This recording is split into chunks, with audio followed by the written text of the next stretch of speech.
The men along the fence line were laughing, not quietly, not politely, laughing the way men do when they think something is so absurd it doesn't even deserve their concern.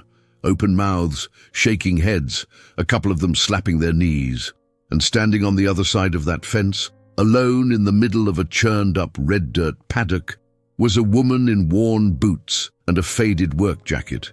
In front of her, a black stallion that had already put 2 professional trainers in the hospital. She didn't look at the men, she didn't even flinch. And what happened next, over the following 3 weeks in that small valley town in central Montana, would change everything those men thought they knew about strength, grief, and what one woman was capable of. Before we get into this story, I need to ask you something, because this isn't just a story about a horse.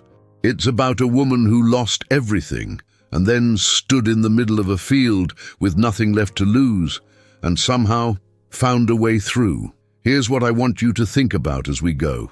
Have you ever had a moment where people counted you out and you had to decide whether to believe them? Drop your answer in the comments and tell me what city or town you're watching from. I read every single one. If this kind of story moves you, hit that like button right now and subscribe so you don't miss what comes next. Stories like this one, real, raw, and quietly extraordinary. That's all we do here. Now, let's go back to Montana. Let's go back to the beginning. The town of Harlan's Crossing sits in a valley that the Rockies seem to have forgotten on their way through Montana, tucked between 2 ridgelines, threaded by a cold creek, and home to maybe 900 people if you counted the ranches out along the county road. It was the kind of place where people had long memories and short patience for anything that disrupted the order of things. Tess had grown up 30 miles east, in a smaller town still. She'd married into Harlan's Crossing at 22, following a man named Carver Donahue, 3rd-generation cattleman, square-jawed and steady, the kind of man who fixed fences on Sundays and never raised his voice. They'd built something together over 16 years. Not flashy, not perfect, but real. The Donahue place sat on 400 acres of mixed grass and timber at the northern end of the valley. They ran a small cattle operation, Black Angus mostly, and boarded horses in the warmer months. Carver had a gift for quarter horses in particular. He had patience, and horses understood patience. Tess had a different kind of gift. She understood systems, how a ranch actually worked, where the money went, what needed to happen in what order. She kept the books, managed the supplier relationships, handled the vet schedules, wrote the checks. While Carver was in the field, she was the nervous system of the whole operation. For 16 years together, they made it work. Then Carver died on a Tuesday in February. An aneurysm, undetected. He was 51 years old and had never spent a night in a hospital in his life. He was eating breakfast. He said he had a headache and then he was gone. The grief hit Tess the way grief always hits, in waves, unpredictably, with no regard for what needed to be done. But what needed to be done was enormous. The mortgage on the property, restructured 3 years prior when cattle prices dipped, had a balloon payment coming in 14 months. The operation had 2 full-time hands and 1 seasonal worker. Carver's death meant losing the primary laborer, the head of livestock management, and the person the bank had underwritten the loan against.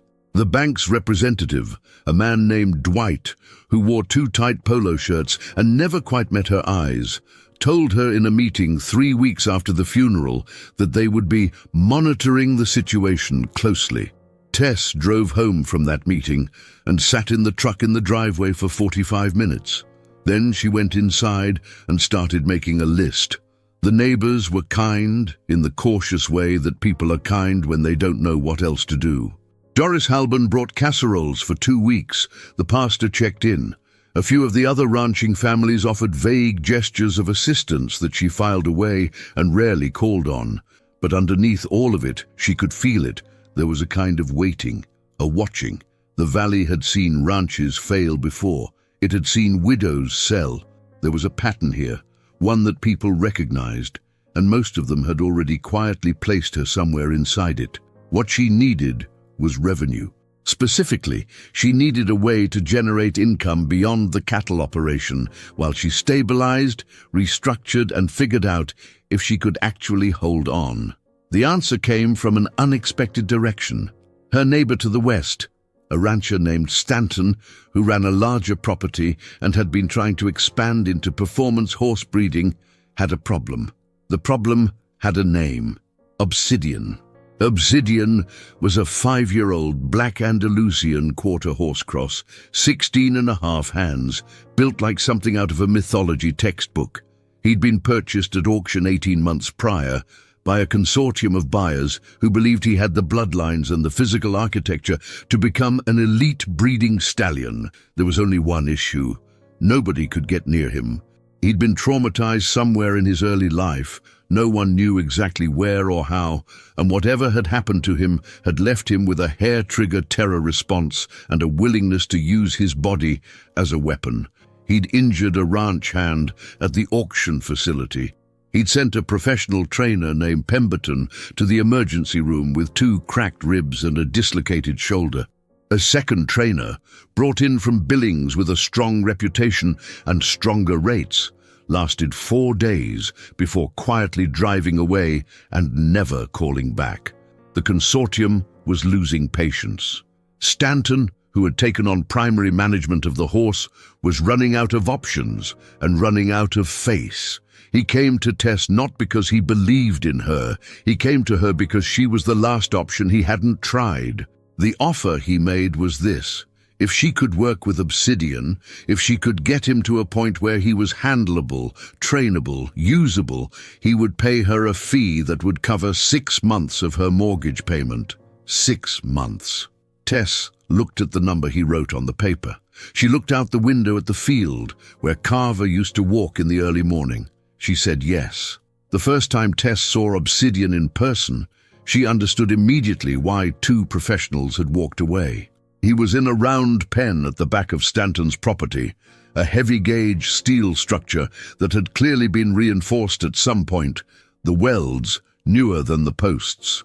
The horse stood at the far side, head high, ears pinned, watching her with eyes that were all whites and fire. He was magnificent, and he was terrified. Tess stood outside the pen for a long time without going in. She'd worked with horses her whole life. She'd helped Carver with difficult animals more times than she could count. But she'd never seen anything quite like this. The way Obsidian held his body, constantly coiled, as if the entire world was 1 second away from trying to kill him. Stanton stood beside her with his arms crossed. He was a big man, not unkind, but transactional in the way that some ranchers become when they've spent too many years measuring everything by what it costs and what it's worth. He settles sometimes, Stanton said, and then something spooks him and it's like starting over from zero. Who handled him when he first arrived? A kid on my crew. Young guy, well-meaning, went in there too fast. Horse caught him on the shoulder with a front hoof. Not malicious, just panicked. Kid's fine, but it set the tone. Tess nodded slowly.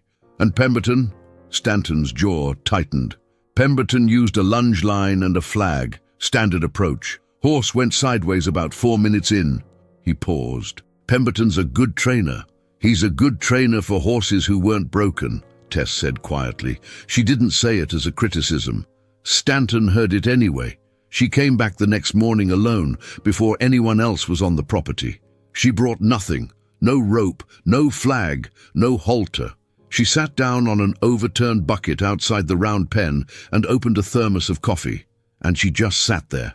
For 2 hours, she didn't approach the pen. She didn't try to make contact. She read the horse the way you read weather. The position of his ears, the quality of his breathing, the way he moved around the interior of the pen. She noticed that he settled when she was still. She noticed that he spooked when a truck passed on the county road. She noticed that he kept returning, gradually, to the section of the fence closest to where she sat. She came back the next day and did the same thing. On the 4th day, she moved her bucket 6 feet closer to the fence. Obsidian noticed. He moved to the far side of the pen and held there. She drank her coffee and waited. 40 minutes later, he moved back. Word travels fast in a small valley. By the end of the first week, people knew that the Donahue widow was doing something with Stanton's problem horse. The characterizations varied. Some people were curious, some were concerned. A few of the older ranching men, the ones who'd watched her husband's funeral and privately calculated how long before the property sold, were openly skeptical. Ridley Bosworth, who ran the biggest operation in the valley and whose opinion carried more weight than most people were comfortable admitting, told someone at the feed store that it was a liability situation waiting to happen. His brother-in-law, a weathered man named Crow, who'd been training horses in the valley for 30 years, was less diplomatic. "Woman's going to get herself killed," Crow said, "and Stanton's going to have a lawsuit." Neither of them said it to her face, but she heard about it. In a town that small, you always heard about it. What none of them understood, what none of them could see from outside, was what was actually happening inside that round pen. On the 8th day, Tess opened the gate and walked in. She walked in slowly, at an angle, not making eye contact. She stopped about 30 feet from Obsidian and turned slightly sideways, a body language signal as old as the relationship between humans and horses. "I am not a predator. I am not here to chase you." Obsidian exploded sideways, all 4 feet leaving the ground, slamming his body against the far railing hard enough to make the whole structure ring like a bell. Tess didn't move. He circled wildly, snorting, throwing his head. She tracked him with her peripheral vision, but kept her body language open and still. He slowed, stopped, stared at her. She waited. 5 minutes later, she walked calmly out of the pen. That was enough for day 8. Her ranch hand, a young man named Sully, asked her that evening what the plan was. He was 24, earnest, not long out of agricultural college, and deeply worried about her. "The plan," she said, "is to give him time to realize I'm not interested in fighting him. And if he never figures that out?" She looked at Sully for a moment. He was young enough that he still asked questions as if they had clean answers. "Then I'll figure something else out," she said. But the truth, the thing she didn't say to Sully or to Stanton or to anyone, was that she needed this to work. Not just for the money, though the money was real and the mortgage was real and the bank's patience was finite. She needed it because every morning she woke up in a house that still smelled faintly like Carver, and every day she had to find a reason to get out of bed and keep going, and Obsidian, the terrified, furious, magnificent animal, had somehow become the reason. She understood him in a way that was difficult to explain. He'd been hurt. He'd learned that the world wasn't safe. He'd built his whole life around that understanding. She wasn't sure she was all that different anymore. The second week brought cold. A front moved down from Canada and pushed temperatures into the teens overnight, and the mornings had that particular Montana quality, still blue-white and brutal, where the air hurt your face and everything metal burned your hand if you grabbed it without gloves. Tess worked through it. She'd moved to entering the pen every morning now. Short sessions, never more than 20 minutes. She wasn't asking anything of Obsidian yet. She was simply existing near him, moving the way she moved, breathing the way she breathed, showing him again and again that her presence was not a threat.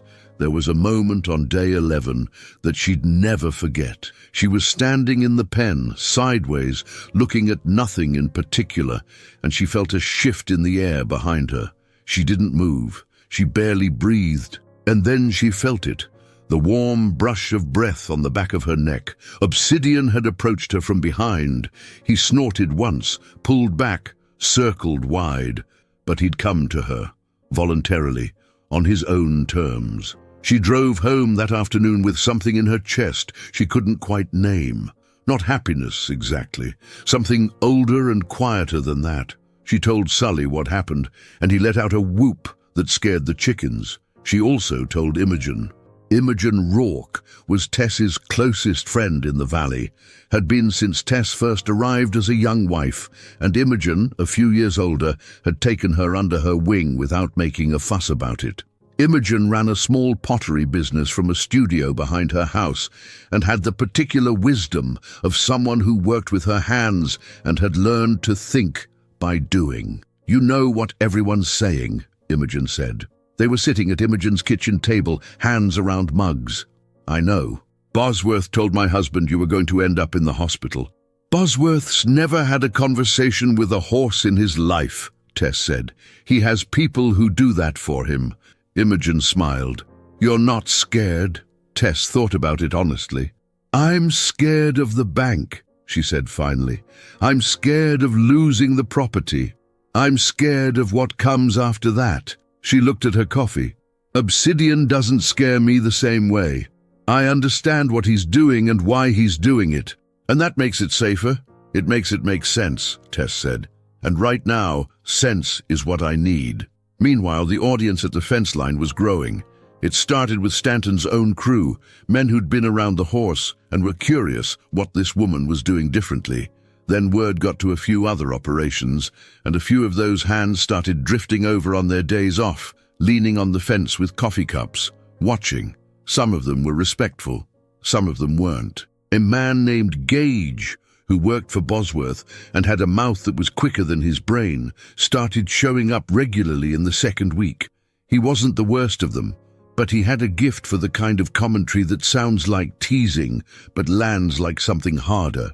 "She talking to it or training it?" he said one morning, loud enough to carry laughter from a few others. Tess was in the pen, 20 feet from Obsidian, standing perfectly still. She didn't turn around.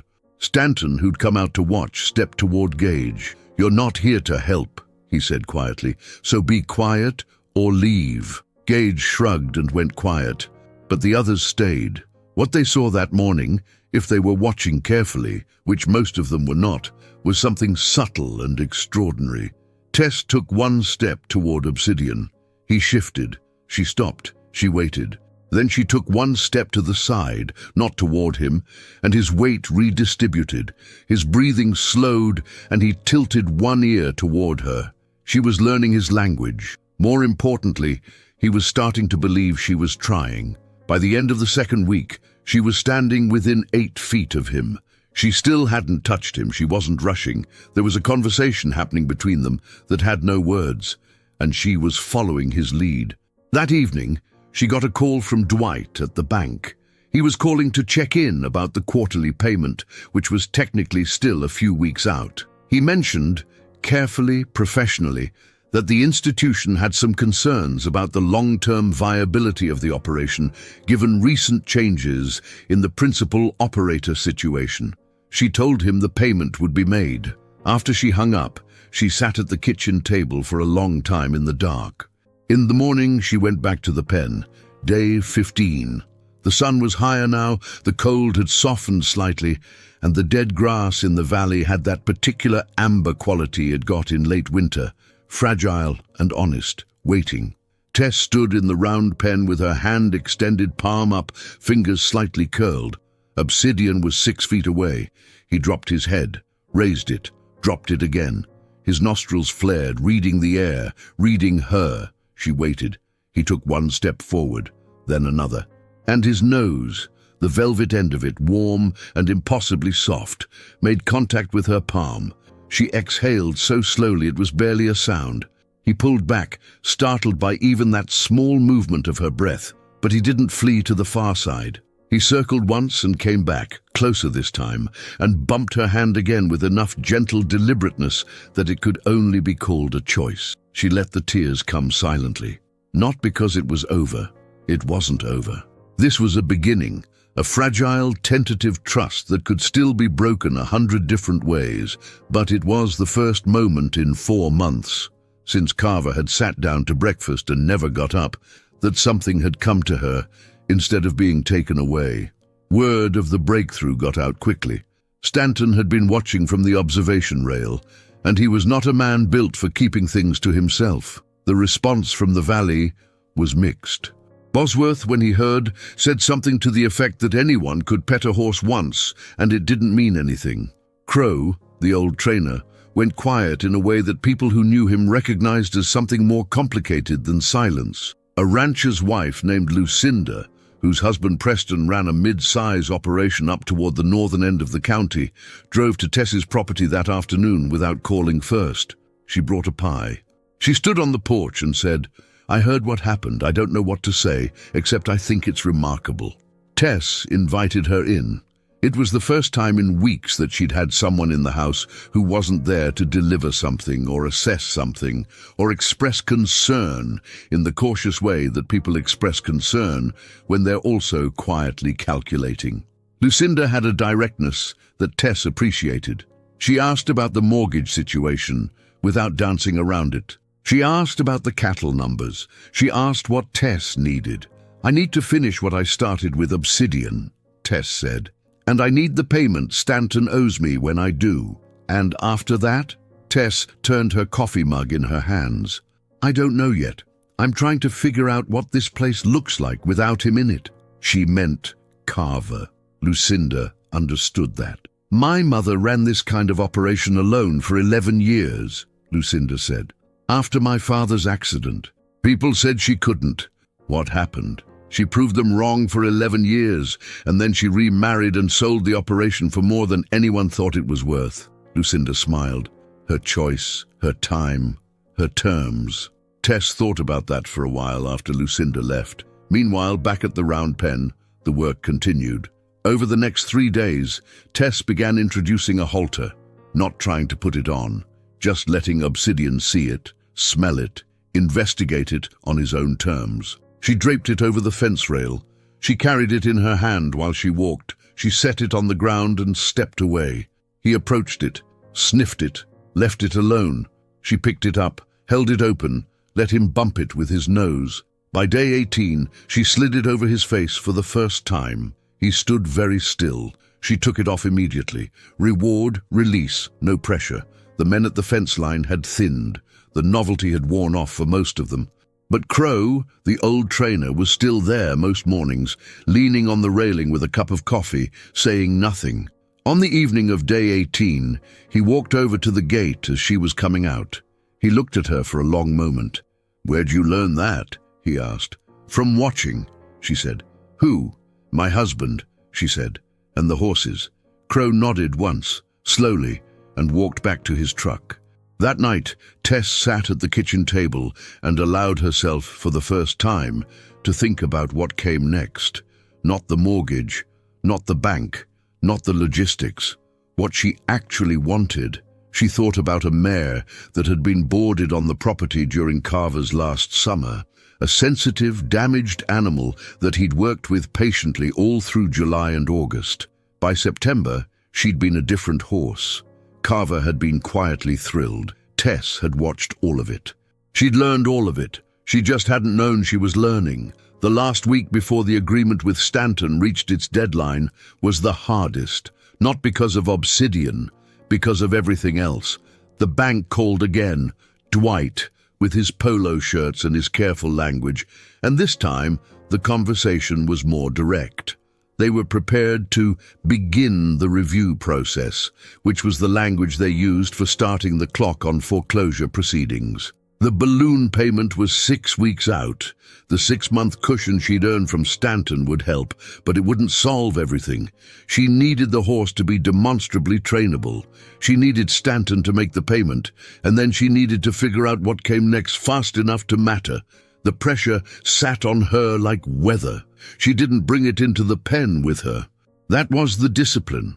To leave the fear at the gate, to be fully present with Obsidian, to give him the one thing she'd committed to giving him from the beginning, consistency. On day 20, she walked him on a lead line for the first time. He was tense. He stopped twice, threw his head once, but he walked around the pen, slowly, methodically. When she took the halter off and stepped back, Obsidian stood still for a moment, and then, in a gesture she would replay in her memory for years afterward, he walked to her. Not because she asked, not because she had anything in her hand. He just walked to her and stopped with his head near her shoulder, breathing. Sully, who was watching from outside the pen, later told her it made him cry. She told him that was entirely appropriate. Stanton was there that afternoon and saw the lead line work. He was not an emotional man, but she could see something shifting in his face, the slow recalibration of an expectation. "He's workable," Stanton said. "He's more than workable," Tess said quietly. He's extraordinary. He just needed someone to stop treating him like a problem to solve and start treating him like someone with a history. Stanton looked at her. You sound like you're talking about more than a horse. She didn't answer. He made the first half of the payment that evening. Cash, as agreed. She deposited it the next morning and called Dwight. The conversation was different this time. Numbers changed things. Numbers were the language Dwight and the bank actually spoke, and she spoke them fluently now. She wasn't clear yet, but she was in the conversation on different terms. Word of what was happening with Obsidian had gotten out beyond Harlan's Crossing by now. Horse people talk. Bloodlines get discussed. When word spread that a traumatized stallion with exceptional breeding potential had been brought to handleability by a rancher's widow using methods that no professional trainer had managed, it attracted attention. A woman named Dorothea Fenn, who ran a performance horse facility out of Bozeman, reached out through Stanton with a question. Was the horse available for breeding consideration? Stanton, surprised, forwarded the inquiry to Tess. She sat with it for 2 days. Then she went back to Stanton and proposed something different than what they'd originally discussed. She didn't want the one-time fee. She wanted a percentage of future breeding revenue and continuing involvement with Obsidian's training. Stanton blinked. That's not what we agreed. What we agreed was that I'd get him to handleable. He's past handleable. What I'm offering now is a partnership, an ongoing, because I'm the only person he trusts, and both of us know that value doesn't stop at the original number. There was a long silence. You've been talking to someone, Stanton said. I've been thinking, she said. She'd also been talking to Lucinda, whose mother's 11 years had included one crucial element. She'd never sold her leverage cheap. Stanton looked at the ground for a moment. Then he looked up. Give me a week, he said. She gave him a week. During that week, she worked with Obsidian every day. She introduced groundwork, lateral yielding, backing up on cue. He was sharp, breathtakingly quick to learn once the fear wasn't running everything. She began to understand that his trauma had been masking an exceptional mind. On the 6th day of that week, something happened at the fence line that she hadn't expected. Crow was there, as he usually was. But that morning he had someone with him, a younger man, maybe 35, quiet and watchful. At the end of the session, Crow called her over. This is my nephew Harlan, he said, gesturing to the younger man. He's thinking about starting a training operation. Harlan offered his hand. He was direct in the way that Crow was direct. I've been watching you work for 3 days, he said. I've been training horses for 12 years, and I haven't seen an approach like that. It's not a method, Tess said. It's just paying attention. That's harder than most methods, Harlan said. He asked if she'd be willing to have a conversation, not about the horse, but about the approach, about what she knew, about whether she'd ever considered formalizing it. She told him she'd think about it. That night, she sat on the porch with a glass of wine she didn't particularly want, but poured anyway because Carver had always poured a glass on winter evenings, and she hadn't been able to stop herself from the habit. She looked at the dark field. She thought about what he would say. He would tell her, she decided, to stop being afraid of her own capabilities. He'd been telling her that in various ways for 16 years. She just hadn't been listening well enough. The showdown, and there is no other word for it, even if it played out quietly in the frost of a Montana morning without anyone throwing a punch, came on the 28th day. Stanton had called a meeting, not at the round pen, at the main barn, the big one that smelled of old wood and mineral oil, with the worn oak table in the tack room where Stanton did his business. Present, Tess, Stanton, Crow, who Stanton had invited as a third perspective, and a man named Aldous Whitmore, attorney, land management specialist, Bozeman, who represented the consortium that had originally purchased Obsidian. Tess had brought her own paperwork. She'd spent 3 nights at the kitchen table with the documents Carver had always handled, the contracts, the registration papers, the boilerplate agreements she'd signed without reading carefully, and she'd read them all, carefully, twice. Whitmore opened with a polished summary of the original consortium position. Obsidian was their asset. The arrangement with Stanton for local management was operational, not ownership transferring. Any revenue generated from the animal, breeding fees, performance endorsements, any downstream value, flowed to the consortium. He said it pleasantly. He said it with the specific kind of confidence that comes from being the person in the room who's read the most contracts. Tess let him finish. Then she placed her document on the table and slid it towards Stanton. It was the original agreement she'd signed with him, the one Stanton had drawn up himself in his own handwriting on a cold February afternoon. And it had a line in it that Whitmore had missed, or not missed exactly, not read. The line read, "In the event that the training relationship results in a certified change in animal status from non-trainable to trainable, the training party retains an advisory and management relationship with the animal's handling and development to be compensated at terms to be negotiated in good faith." Stanton had written that line himself in a moment of wanting the agreement to sound legitimate. He hadn't expected it to matter. Tess had read it 4 times with a legal dictionary open on her laptop. It mattered. Whitmore looked at the document. He read the line twice. A brief pause passed over his face. Just a flicker, before he returned to smooth. "This is a Stanton-Donahue arrangement," he said. "The consortium isn't party to it." "No," Tess said, "but Stanton's management authority over Obsidian comes from the consortium. If his arrangement with me grants me an advisory and management role, that role exists within the chain of custody of the animal, regardless of who holds primary ownership. Any revenue decision affecting the animal requires my participation under the terms of this document." Silence. Crow, who had been sitting back with his arms crossed, made a sound that was not quite a laugh. It was quieter than that, older than that. Stanton was staring at the table. "You wrote it," Tess said to him, not unkindly. "You just didn't think I'd notice." Another silence. Whitmore pulled out his phone and excused himself for 10 minutes. While he was outside, Crow leaned forward. "You have a lawyer?" he asked. "I had Carver's business lawyer look at it last week," she said. "Long phone call. She thought I had a reasonable position." "Reasonable position," Crow repeated.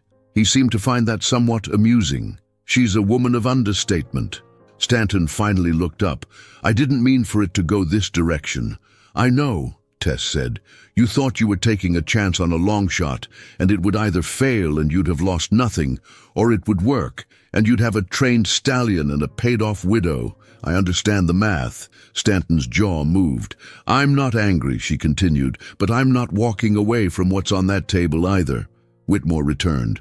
He sat down, straightened his papers, and told them that the consortium was willing to discuss a more formalized arrangement. What emerged from the next 2 hours of negotiation, conducted with Tess's paperwork on the table and Whitmore's smooth edges gradually filing themselves down against her specificity, was something she hadn't walked in expecting. Not a one-time payment, not a small percentage, a formal consultancy agreement. Tess Donahue as lead trainer and behavioral specialist for Obsidian, with a percentage of all breeding revenue, a day rate for active training sessions, and a right of first refusal on any future horses the consortium acquired that were classified as difficult. Whitmore shook her hand at the end with 2 hands, the kind of handshake that acknowledged something. She drove home. She sat in the truck in the driveway, but this time it was only for 5 minutes. Then she went inside, called Sully, and told him they needed to talk about what the operation looked like going forward. There was one more thing that happened that day. That afternoon, after the meeting, she went to the round pen. Obsidian was in the far corner, turned sideways in the late light, his coat catching the low winter sun like something forged rather than born. She opened the gate and walked in. He turned to look at her. She walked to the center of the pen, stopped, and stood still. He came to her. No halter, no lead, no ask. He walked to her and pressed his head against her chest with a gentleness so deliberate it felt like a sentence, like he was saying something specific. She put her arm around his neck and stood there in the afternoon light for a long time, and the cold didn't matter, and the mortgage didn't matter, and even the grief, for a few minutes in that particular winter stillness, softened into something she could almost hold. She heard a sound by the fence. Gage was there, the loud one from Bosworth's operation who'd been making comments for 3 weeks. He was standing alone, no coffee cup, no audience. He was just watching. When he saw that she'd seen him, he looked like a man deciding between embarrassment and honesty. He went with honesty. He took his hat off, gave her a single nod. She nodded back. Then she turned back to Obsidian and stayed until the light ran out. Spring came slowly to Harlan's Crossing that year, the way it always came to that part of Montana, tentatively, with setbacks, the cold retreating in stages and not always gracefully. By the time the grass started returning to the lower fields, the Donahue operation looked different, not dramatically different, not in the ways you'd necessarily notice driving past on the county road, but different in ways that mattered. Tess had restructured the cattle side with Sully's help, consolidating to a leaner, more manageable herd size that reduced overhead without gutting the operation. She'd also brought in Harlan, Crow's nephew, as a part-time collaborator, beginning to formalize the kind of training methodology she'd developed with Obsidian into something teachable, something documented. That had been Imogen's idea, actually. Imogen, who'd listened to months of Tess talking through the work with Obsidian, had said one evening, "You know that what you did is rare. You know that, right? Not the result, the method, the way you see horses." Tess had resisted that characterization for a while. She'd stopped resisting it. The first breeding season with Obsidian generated revenue that surprised even the consortium. He was stunning physically, and with Tess's ongoing work, increasingly manageable, a combination that made him genuinely remarkable in the performance horse world. Dorothea Fenn from Bozeman brought 2 mares in the first month. Word spread from there. The bank conversation changed accordingly. Dwight, whose polo shirts had always carried a faint undertone of condescension, called to discuss restructuring options in a tone that had shifted perceptibly. Numbers again doing what numbers do. The balloon payment was met. Not easily, not without sacrifice, but met. Tess did not gloat about this. That wasn't her nature. But she allowed herself one moment, one quiet moment, on a May morning, standing on the porch with coffee, looking at a field that was finally green again, to acknowledge what had happened. She had lost the thing she thought was the foundation of her life. And she had discovered that the foundation was actually in her all along, the capability, the patience, the way of seeing, and Carver had known it, had recognized it, had built alongside it for 16 years, had taken quiet pride in it even when she was barely aware of it in herself. The valley noticed, the way small valleys notice everything. Bosworth said nothing directly, but he sent his operation's most difficult young horse to Stanton's facility with a note that Crow delivered to Tess without comment. The note said, "Heard you work with difficult ones." She wrote back, "Bring him over Tuesday." Crow, when she told him, smiled for what might have been the first time she'd seen it. "You know," he said, "there are maybe 3 people in this part of Montana who do what you do naturally. I've been looking for someone to help me formalize a training program for 10 years. "I know," she said. "Harlan told me." Crow laughed. Actually laughed. He wasn't supposed to do that. "He thought you'd never ask directly," she said. A pause. "He's probably right."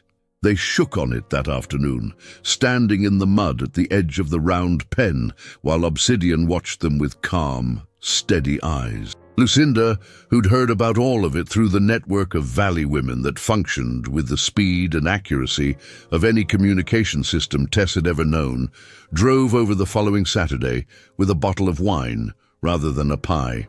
"Upgrade," Tess said. "You're past the casserole stage," Lucinda said. "You've earned a celebration."